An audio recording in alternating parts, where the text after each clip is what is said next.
Tonight, residents of the Southwest Coast community have been told to stop drinking the water because of an E. coli outbreak. That story And it's by-election day in Waterford Valley, and this polling station is starting to fill up. We'll have more on that story coming up on Here and Now. It's really sad. Major staff cuts are coming to the Telegram newspaper as Postmedia turns the print edition into a weekly. The greatest cow cuddling tip is let the cows come to you. Around here I'm known as Farmer Jim. And you heard Farmer Jim right. He said cow cuddling. We swing by Lester's farm for a little lesson. This is CBC Here and Now.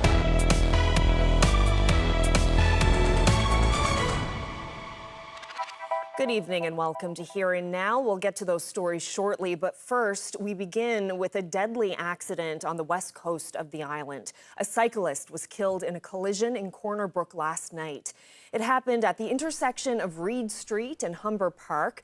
Emergency crews responded to the scene around 9 o'clock last night and found the cyclist trapped underneath a vehicle. Paramedics tried to resuscitate the male, but he died at the scene. The RNC says it doesn't consider the crash to be criminal, but it is investigating. Well, it's by-election day in Waterford Valley in St. John's. The election was called after the province's longest-serving MHA, Tom Osborne, called it quits last month. Here Now's Heather Gillis is at a polling station in the district and will be following the results tonight. So, Heather, remind us who's running and what's at stake here. Well, Carolyn, let's start with who's running. We've got, for the Liberals, Jamie Korab, and most people around here would know him as a St. John City Councillor and an Olympian winning a gold medal in curling. For the PCs, we have Jesse Wilkins. Now, he is a former police officer, and on the ballot for the NDP is Nicole Boland, a social. I think inflation is probably the number one across the whole district. Homelessness is another one, and crime recently. From what I've seen, the recent statistics that came out, people are really starting to feel they need more help from the police and more presence, and they don't seem to be more comfortable in their homes, and a lot of the drug problems we're seeing with people with homelessness as well is a big problem. Yeah, so it's really the cost of living, but I feel like, it's housing, healthcare. We talk about those issues like they're three different things, but it all bleeds into each other, right? People don't have what they need, and they feel like the government's not hearing them. The people are begging for support that they're not getting. And we really want to come in and be like, we hear you, we see you, we're going to fight for you, and we're going to change things. I mean, overall, you hear a lot about cost of living, and, the Liberals have done a few things with that, with discount on your vehicle insurance with regards to the no taxes. Your vehicle registration is cheaper. So you hear about cost of living, and housing comes up a lot. So, want to work with different housing groups like the Neighborhood Association in Shea Heights to work on getting some more seniors living up there. So that's the three candidates right there talking about what they have been hearing from voters at the doors. And when it comes to what's at stake, well, if this election turns out to be a victory for the NDP, well, it would boost their ranks by one in the House of Assembly, which they would consider good news because they lost one of their MHAs, Leela Evans, to the PCs earlier this year. As for that party, the Progressive Conservatives, a victory there, they would consider good as well because they have won the past two by-elections in this province that have been held in April and May, and it could be an indication of growing support for that party and the growing support that the federal Conservatives, their cousins, are seeing there as well. As for the Liberals, a victory for them would be status quo in the way that they would be seated in the House, in that they would be returning one more Liberal MHA, and that would be someone replacing Tom Osborne, who was the longest-serving MHA in our province, who decided to retire earlier this summer. Now, this is a by-election, and voter turnout is always a little bit lower during a by-election compared to a general election. And of course, this is August 22nd on top of it. We are in the dog days of summer, so it'll be interesting to see how this summer election is affected by the season pretty well. And, you know, if anyone wants to vote in this election, well, this polling station here at Waterford Valley High School is open until 8 o'clock tonight, and so are the 9 others that are in this district. Reporting live for Here and Now, I'm Heather Gillis in St. John's. Residents of Isle of Mort on the island's southwest coast should stop drinking the water. A recent test found E. coli at the town's water house, but also in residential tap water. The mayor says they're not sure how or when the contamination happened, but it's distributing bottled water to residents throughout the day at the local fire hall. The town is also making home deliveries. Exposure to E. coli bacteria can cause nausea, vomiting, mild fevers, and headaches. Severe cases can lead to hospitalization, even death. And there are more financial concerns for a West Coast airport where the new owner is struggling to get his ambitious plans off the ground.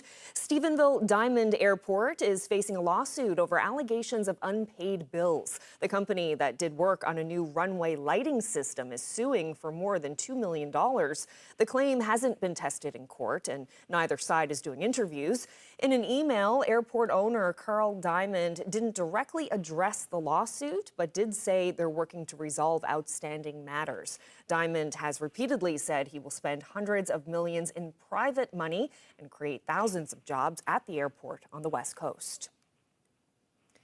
The union representing staff at the Telegram newspaper says Postmedia is cutting about 30% of the newspaper's reporters. The job losses are on top of cuts to printing press staff. Postmedia is poised to take over Saltwire, which owns the Telegram, among other newspapers in Atlantic Canada. The company is cutting the print edition of the paper down to once a week. That edition will be printed out of province. The Telegram will still publish stories online. Keith Goss, a photojournalist at the paper, calls the cuts grim. We like uncovering injustices. We like, having really cute stories of, kids doing something fun or people overcoming diseases.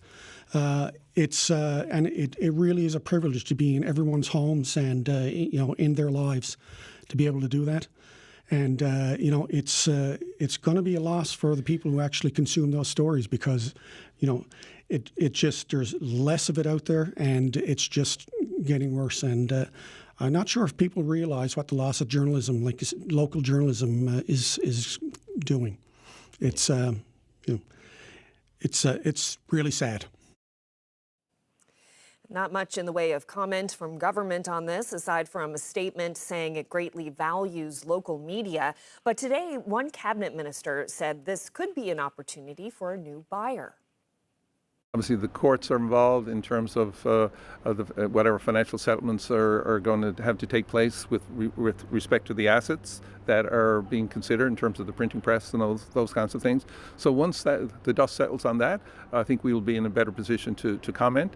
But at the same time, I think the offer is out to the community, the private sector. If there's a business opportunity here for that facility, the government will be open to having a conversation on that for sure. We'll have more on this story later on Here and Now. We'll speak with a media analyst about what it means to potentially be the only province without a daily printed newspaper. Well, in other news, starting this fall, there will be mandatory safety training for off-road vehicle operators. Now, the rule applies to first-timers, anyone under the age of 16, and anyone convicted of an off-road offense. Police called a press conference in St. John's today saying parents and the public need to step up and make safety a priority. So we receive reports every day, almost every day, sometimes multiple reports every day of erratic driving, ATVs, dirt bikes on our streets. I've seen it in my own neighborhood, residential neighborhood in East End, people going down the middle of a roadway on one wheel, driving in excessive speeds. It's very dangerous. I want to make it very clear that people know who these operators are. Most of them are very young, 16 years of age or younger. And young adults that are committing these offenses and that are making our streets and trailways very unsafe. So parents are responsible. If their child or young person in their household is not mature enough to take on those responsibilities of having that big piece of machinery underneath them when they're on the roads, they should not be driving it. These machines are very powerful, very large, and many of these young people are not capable of handling or harnessing that power correctly. I represent a rural part of the province. I see too much of not wearing helmets.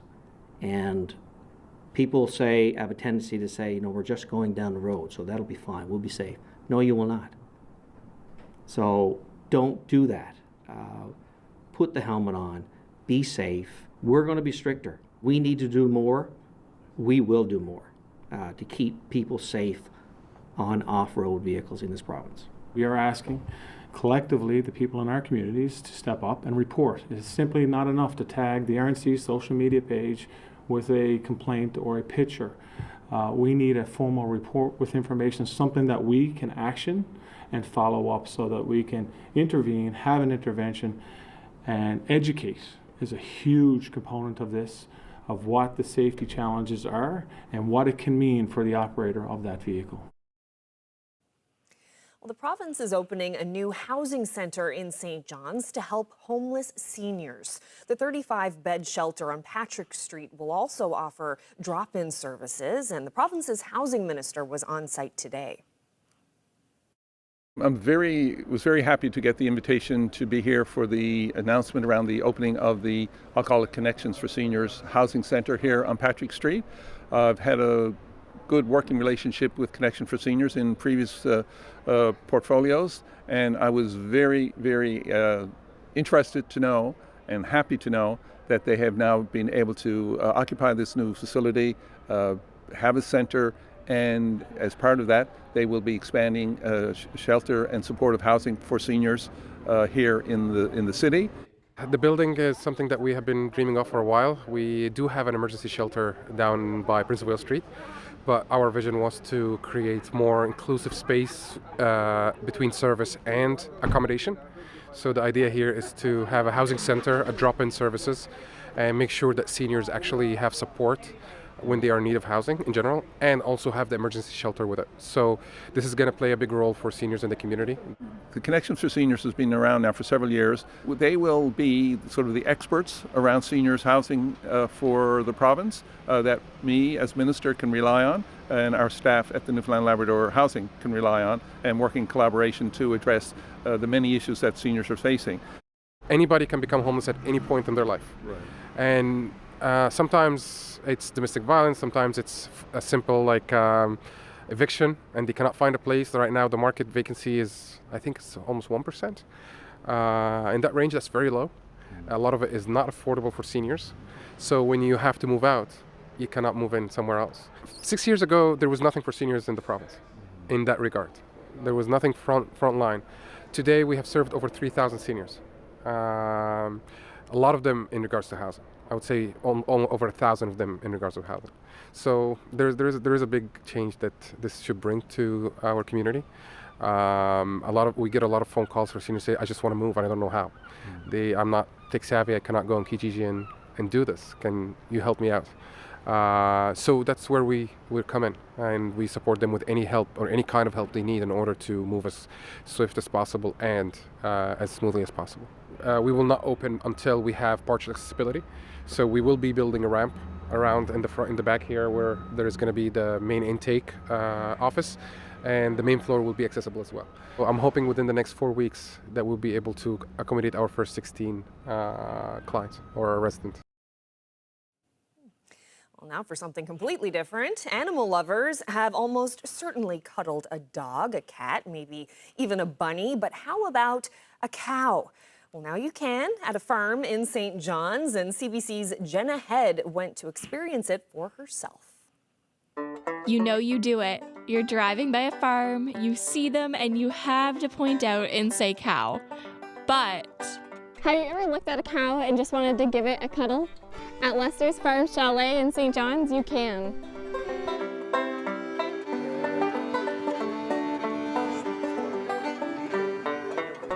Hi everybody, I'm Jim Lester. Around here I'm known as Farmer Jim. Well, I guess we were unofficially doing it here on the farm all along, and you know, it's a trend now that's kind of sweeping across North America and quite popular elsewhere. You know, cow cuddling people who drive immense distances to be able to hang out in the pastures with cows. And like I said, cows are really interesting animals, and you know, just like a horse, a cow can pick up how you're feeling, and you know, most times they'll try to come over and relax you and make you feel a little bit better. You know, cows are pretty social animals, and they do like, just like humans, you know, there are some that are more social than others. We basically picked our most friendly cows for this type of activity, and you know, they love a little scratch and a little treat, and you know, if you're relaxed, or you know, they'll feel just as relaxed as you. This is Chloe, and Chloe's a Guernsey cow. I would suspect that she's probably one of the only Guernsey cows you know, on the Avalon and maybe on the island. The greatest cow cuddling tip is let the cows come to you, and you know, they'll kind of come right up to you, unless you know, they're lying down like Chloe here. Well, you can just walk over slowly, and you know, if you have a little bit of a treat or something like that, you know, she'd probably like that. But you know, she's quite content here, me laying up against her.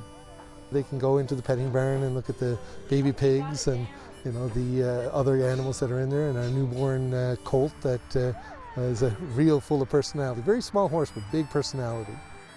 Anybody's looking for something interesting and kind of really unique to do, I think cow cuddling would probably be the top one you could do around here now.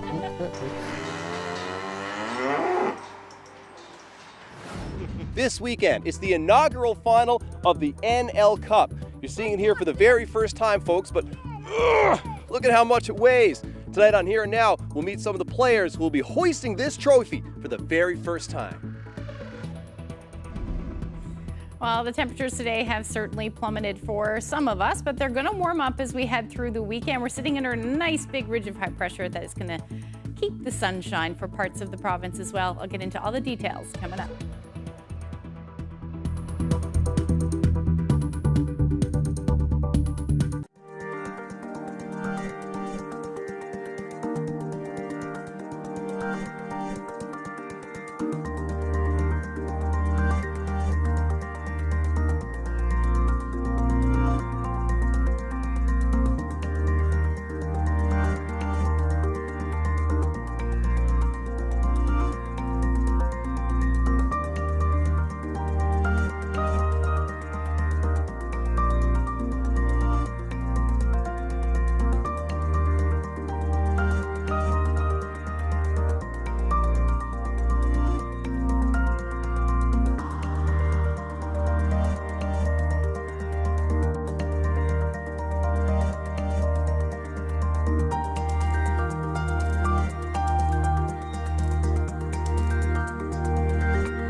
Actually, I don't know about you, but I'm still a little bit giddy from seeing that cow cuddling story that Jenna did, and Curtis there with the little piglets. Would you want to go cuddle a cow? Sign me up. Yep. I am all over that. Me too.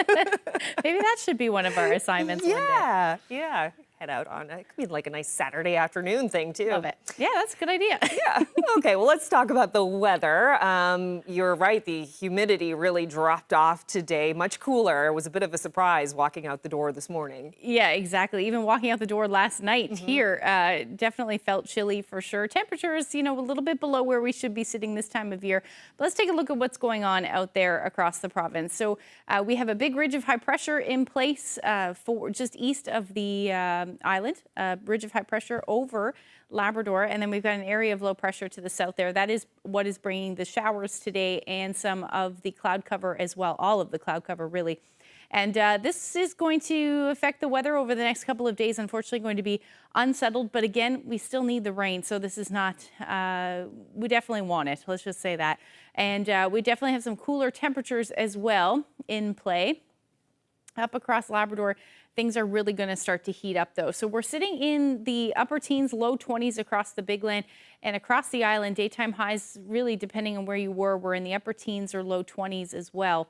And again, this is generally going to continue over the next couple of days. So taking a closer look at the satellite and radar right now, the cloud cover is edging its way north along with some showers. There are a few scattered showers in there.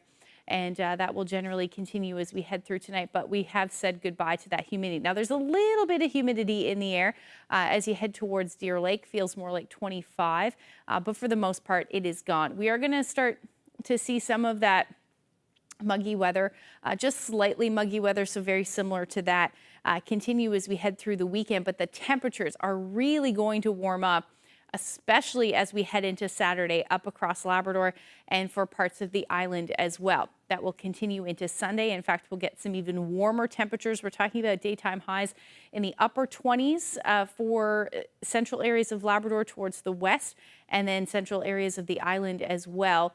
And again, that will continue into Monday, even into Tuesday, but we'll start to see some of this colder air edge back in, and that will happen as we head into Wednesday, bringing some of the temperatures down across the island as well, and even into Thursday through the day. So for tonight, we're looking at this pretty much this trough of low pressure affecting the weather through tonight. Cloud cover, chance of a few showers in the mix. Some of this cloud cover will head north as well into Labrador with some showers potentially through the afternoon hours tomorrow. But 8 to 10 or 11 degrees up across Labrador as your overnight lows tonight. Pretty chilly this morning, but low-lying areas may see temperatures dip cooler than this. Across the island, winds generally either out of the east or the south, depending on where you are. And that's along that trough. And otherwise, temperatures will sit between 12 to 17 degrees as your overnight low. Now, as we head into tomorrow, like I said, that area of low pressure going to continue to work its way north. We're also looking at some periods of rain developing for central areas of the island, northern peninsula, and even east as well through the afternoon. That will work its way towards southeastern portions of Labrador as we head into the late afternoon, early evening, and eventually we'll see those showers for Happy Valley, Goose Bay as well. Now, some of these showers could bring the risk of some embedded thunderstorms as well. They'll be fairly isolated, but we could see some heavy downpours with this if we do end up seeing those thunderstorms develop. But again, mainly through central parts of the northern peninsula, you're looking at that risk as well. As far as the temperatures go for tomorrow, a little warmer than what we're seeing today, about 18, 19 degrees. Winds a little bit more breezy as well, 20 to 40 kilometers per hour. Now, there's a chance we'll see a few peaks of sun in the mix, but overall it will be a cloudy day tomorrow. That better chance of showers and thunderstorms again through central, 19 to 22 degrees, a little cooler along the south coast of the island, around 18. The best chance of seeing the sunshine will be for the southwestern portion of the province, and that will be later in the day. The skies will clear out. But overall, anywhere from 18, the upper teens, low 20s, the story for you. Northern peninsula into the teens as well. Southeastern portions of Labrador looking between 20 and 21 degrees. Really a decent day for most of the Big Land with sunshine. But again, those clouds moving in late day with that chance of showers as well. And overall, your temperatures in the low 20s. We'll talk about the long range coming up.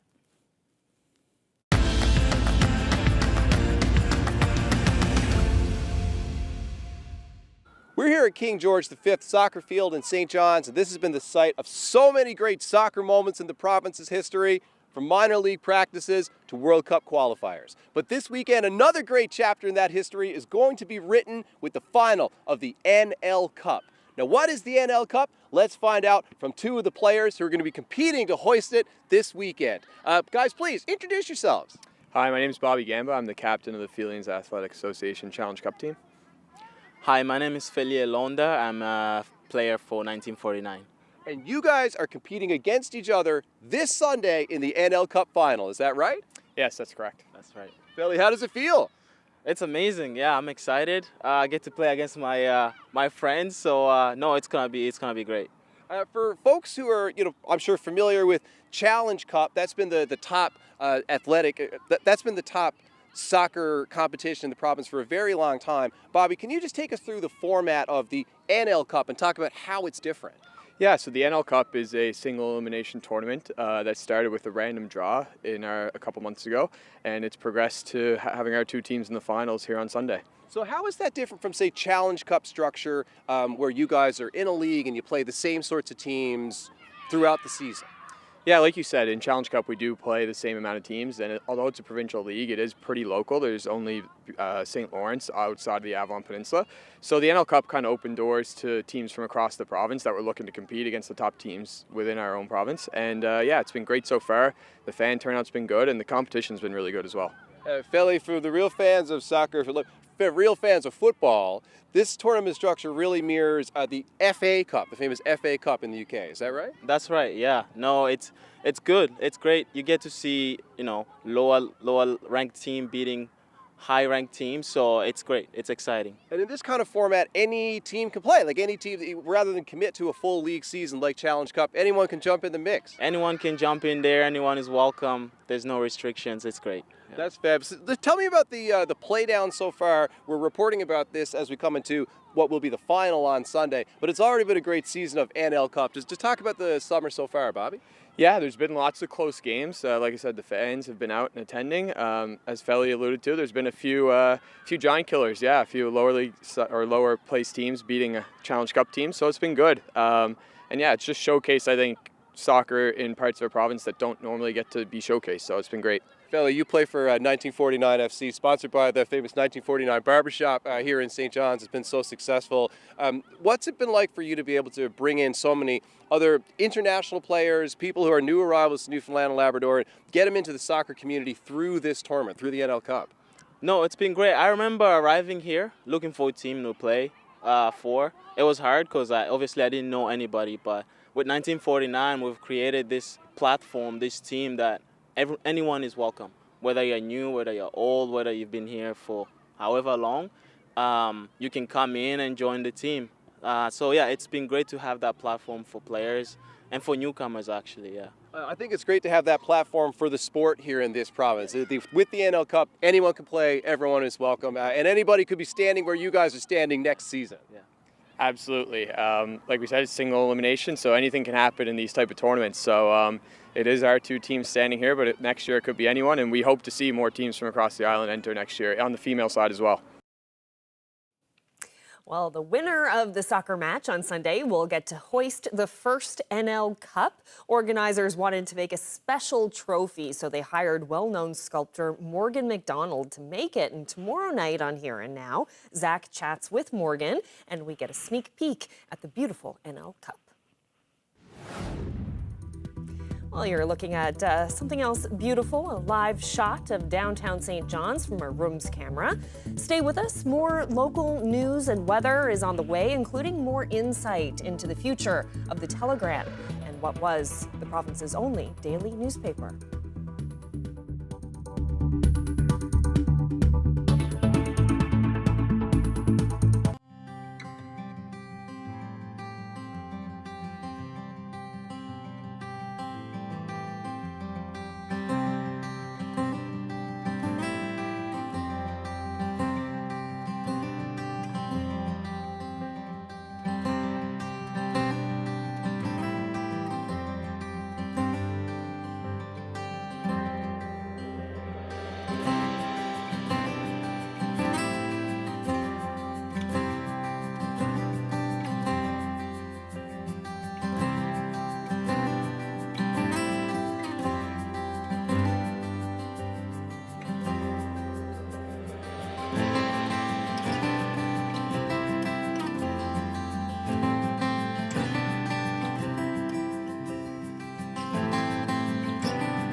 Org.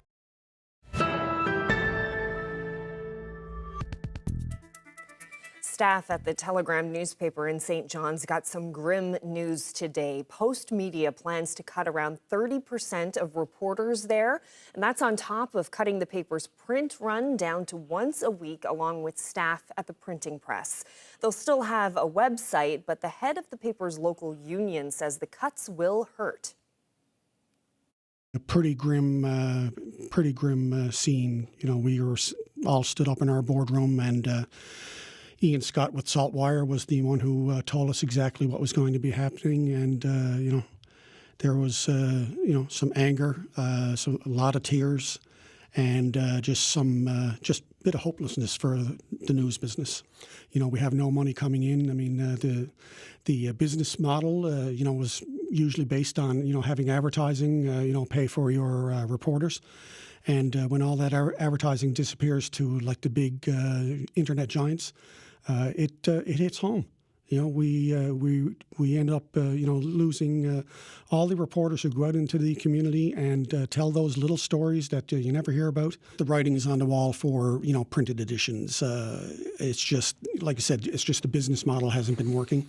And I don't think there's anyone in the world who's actually figured out a way to transfer those dollars from the printed edition over to web traffic. I mean, you can have as many people coming to your website as you want.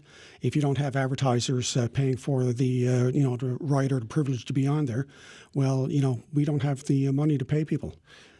I love my job, but we also want to be paid every couple of weeks. I mean, you just keep on cutting and cutting, then you have less product, and people stop consuming it because there's less there for them to buy. Yeah, it's it's a brutal way to go.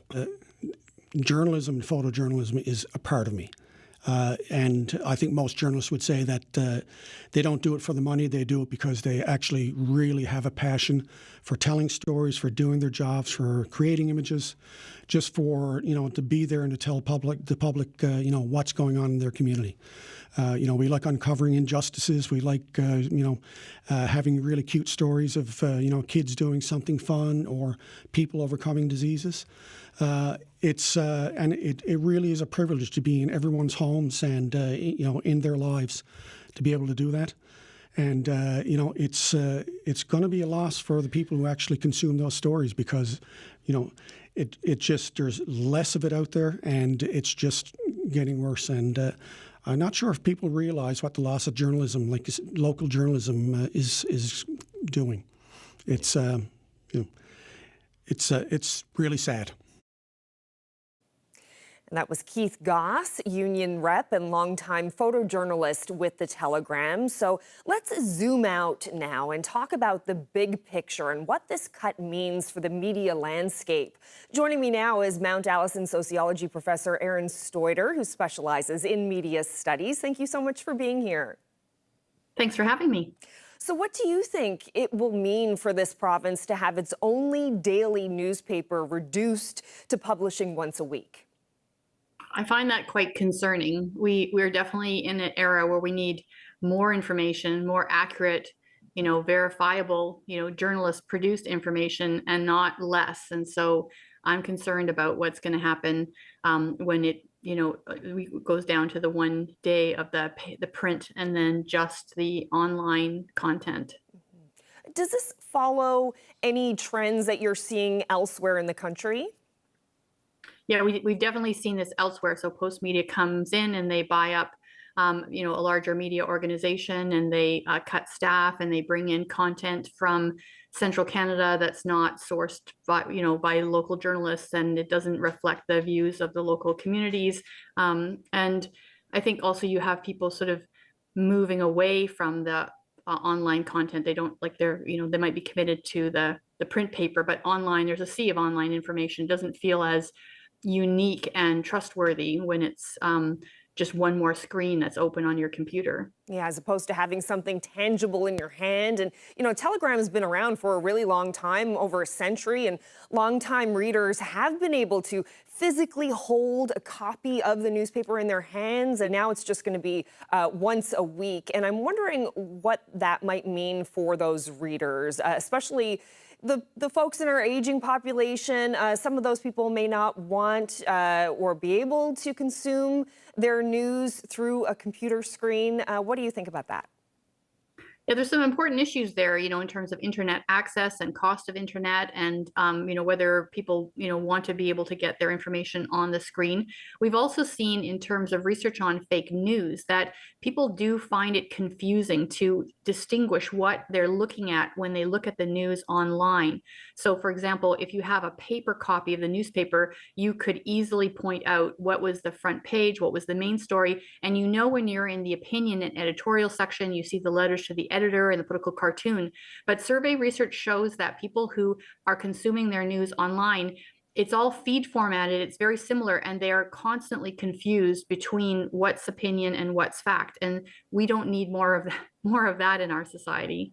And there will be that, once a week tangible newspaper that people will be able to read. And Saltwire says that journalists will continue to post news daily on its website, and that newsroom staff will continue to cover breaking news and to do feature stories. Is that enough? I hope that will continue. That hasn't really been the practice when Postmedia rolls into ownership. Quite often there's a lot of layoffs. People start to see a lot of columns that are produced in Central Canada that are then put into the local content, squeezing out the local view on all sorts of controversial and important issues.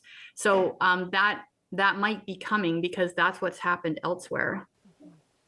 And news media outlets on all platforms, TV, radio, have all been struggling for years. What's at risk if we continue to see credible news outlets being whittled away like this?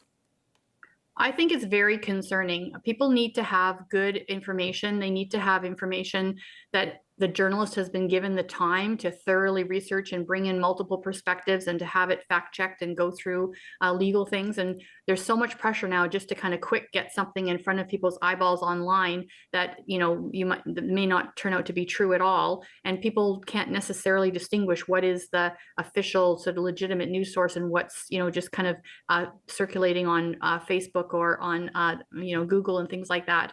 It often looks very similar, so it can be quite confusing. And then when you have cutbacks in the radio and in the other sectors, then a cutback in the print isn't necessarily going to be people will they'll just shift to an alternative. The alternative is being kind of cut back as well.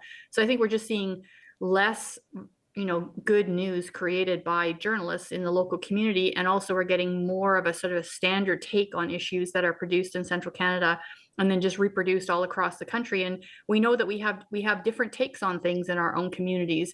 We have a different environmental impact. We have a different population impact. And so we want to hear how people in our community are understanding this issue, especially when you think of the democratic context in which you need a very well-informed public to be able to go to the polls and to ask for the types of policy initiatives they want to see from politicians. If they've only been given some kind of sort of pre-digested, standardized across the country information, that's not good enough. Well, Erin Stoiter, I really appreciate your time today and your insights into this. Thank you so much. You're very welcome.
Italian officials say UK tech billionaire Mike Lynch is among the 6 people now confirmed to have died when a super yacht sank off the coast of Sicily earlier this week. Lynch's body was recovered yesterday and his identity was released today. His 18-year-old daughter, Hannah, is still listed as missing. It's not known if her body is in the wreckage or if she was thrown into the sea when the vessel went down. Lynch's wife was rescued along with 14 other people. 4 other bodies were found yesterday. The body of the boat's chef, who grew up in Calgary, was recovered just hours after the yacht sank on Monday. There could be more trouble on the transportation front. Air Canada pilots have voted to authorize a strike. About 98% of the members who cast a ballot have approved a walkout if necessary to win a new contract with Air Canada. The 5,000 members of the Airline Pilots Association have been pushing for greater wage parity with their American counterparts. Air Canada pilots could be in a legal strike position as early as September 17th. One of the young survivors of the Humboldt Broncos bus crash is looking to make waves at the Paris Paralympic Games. Jacob Wasserman was left paralyzed from the waist down, but never lost his competitive drive. Now he's representing Canada in para rowing. Wasserman and his coach spoke to the media during a training session in Regina.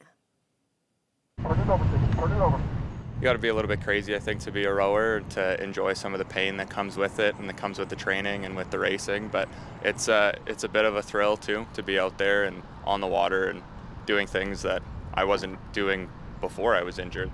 I think the big thing of all those guys, all the survivors, is we were part of that team, but everybody's so much more than just a Humboldt Bronco. I mean, that's going to be a part of us forever, and we're all very proud to be that, but we all are so much more, and they're all a group of amazing guys. They were before the crash, and now it's just everybody gets to see it. I'm not surprised that any of those guys are going on to amazing things. It's a grind out there, but that's part of the sport, and that's what any rower will tell you. That's a big part of it, and you got to kind of learn to enjoy it. Saskatoon Rowing Club was having a have a go day, come try it for rowing. I thought that'd be probably a really good workout, so I went to give it a try. It was the hardest workout I'd ever done, pre-injury or post, and yeah, I just sort of stuck with it, and my times were looking competitive, what my coaches were saying, and it just, like I said, happened into it, and it worked out really well. So in March, we went out to Rio just to get more experience. Like around Canada, there's not a lot of PR1 athletes, so went out there to get some racing experience. It was a Paralympic qualifier. We knew that, but there wasn't an expectation going in. I was just going out there to get some practice racing against other athletes in my same classification, and we, like I said, kind of got lucky. Things fell into place, and I ended up getting a silver out there and qualifying for Paris, and then things went kind of into overdrive, preparing, like we said, 5 years earlier than what we were ready for.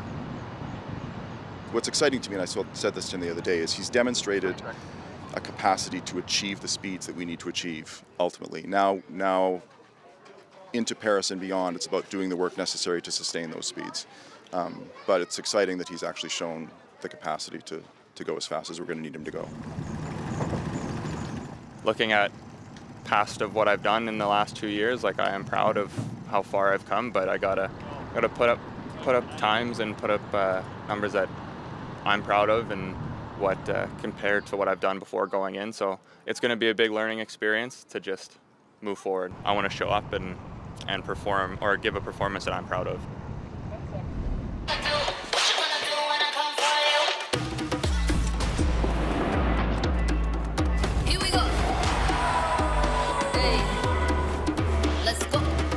Play no games. Ha, I'm in my bag.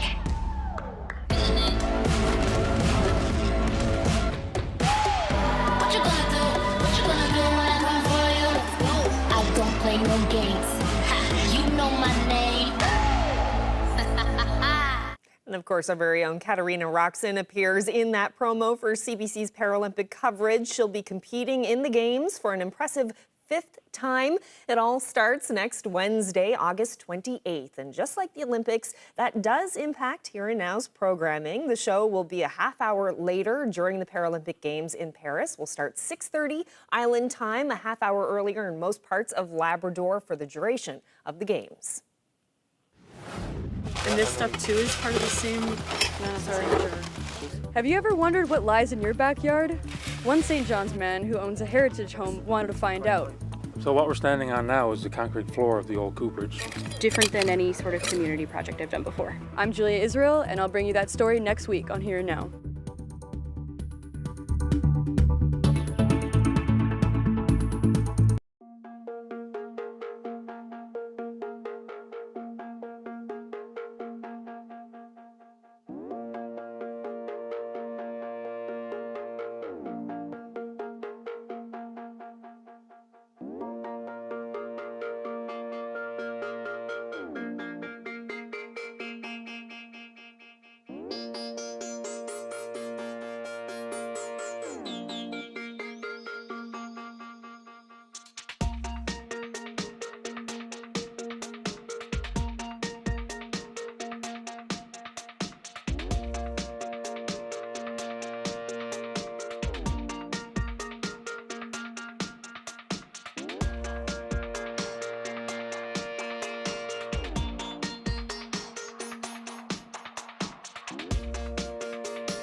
All right, time for a look at the long-range forecast. We lost all of that humidity that we've been enjoying, coping with, depending on where you stand with the humidity for the past few days. So how long will this cooler air be sticking around, or is it going to warm back up? Yeah, we are certainly going to see some temperatures warm up, especially up across Labrador, but it won't be humid, which is nice. I think so anyway. I know Yeah, lots me of too. people like the humidity, Yeah, but frizzy hair is not nice. No. Yeah, let's take a look at where we're going to be at by the time we get into Friday evening. So it is going to be unsettled. We're looking at the chance of showers pretty much across the board, across the island anyway. Southeastern portions of Labrador as well, as this area of low pressure continues to spin and affect the weather as we head into Saturday morning. Now, we should see some sunshine through the afternoon on Saturday for portions of the island. But it should fill right back in as we head into the evening hours, especially through central, southeastern portions of Labrador as well. But I do think we'll see a little bit more in the way of sunshine across the island, or across the Avalon rather, through the afternoon on Saturday. Now, temperatures are going to be in the upper teens again, low 20s. This is right around where we should be sitting this time of year, but temperatures are really warming up across Labrador. 27 degrees in Happy Valley, Goose Bay for your Saturday. 23 as you head towards the coast. Now, a little cooler for the Strait, along the Strait and the Northern Peninsula. And again, that will come with the rain through the afternoon as well. And as we head into Sunday, again, a little bit unsettled, at least through the first part of the day, but it does look like a beautiful Sunday on tap, at least through the first part of the day. But we will see some showers develop again across Labrador later in the day, it looks like. Other than that, there's really not a whole lot to talk about weather-wise. Our temperatures are going to be warming up yet again.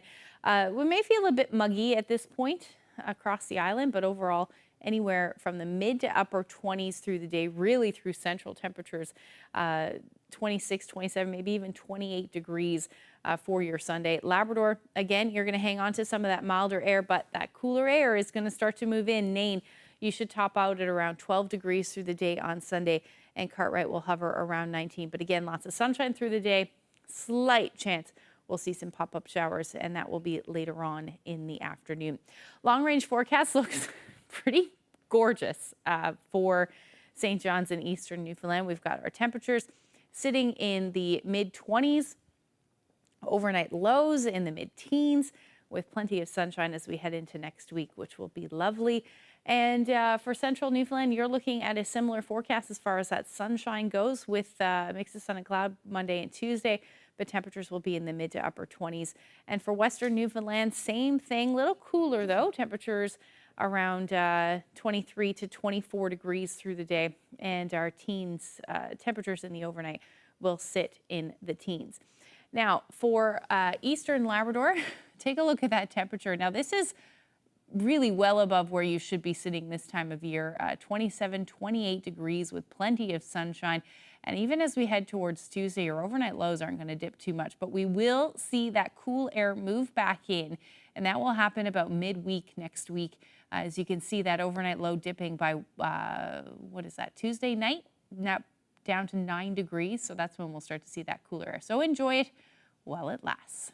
Our photo today is a lovely shot of a beautiful, large day in Brigus. Brenda shared this great shot with us. And if you have any weather photos that you'd like to share with us, you can do that by sending it to my Facebook page or email to nlphotos@cbc.ca. Oh, love Brigus. It is so pretty out there. Haven't gotten out there this summer, though. Me neither. Yeah. Should have went out for the Blueberry Festival. That was silly. Nice for a day trip. Yeah, exactly. Yeah.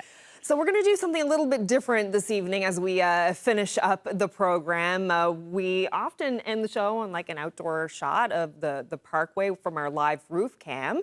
But tonight we're going to take that to new heights. We're going to show you something a little bit different. Just have a look at this. Our video producer and drone operator, Danny Arsenault, is our live eye in the sky this evening. Yes, you're looking at a live shot there that's just above the CBC building on University Avenue. Gorgeous night out there. And I've been very curious about this myself because we drive past this every day. This is one of the sites, one of the venues for the Canada Games next year. And of course, we're just finishing the Olympics and we're heading into the Paralympics. So we wanted to see how the progress is going with this construction. It seems to be coming along pretty good. It's they're building a track and field facility as well as an artificial soccer turf there. So it's looking pretty good. Arena there, pretty quiet on the MUN campus except for all of those seagulls there on top of the building there, on top of the works. Yeah, all this Across the street from CBC, really looking forward to the Canada Games next year. I think it's going to be really fun. Well, that's it for us. Thank you so much for joining us. Have a great night. Good night.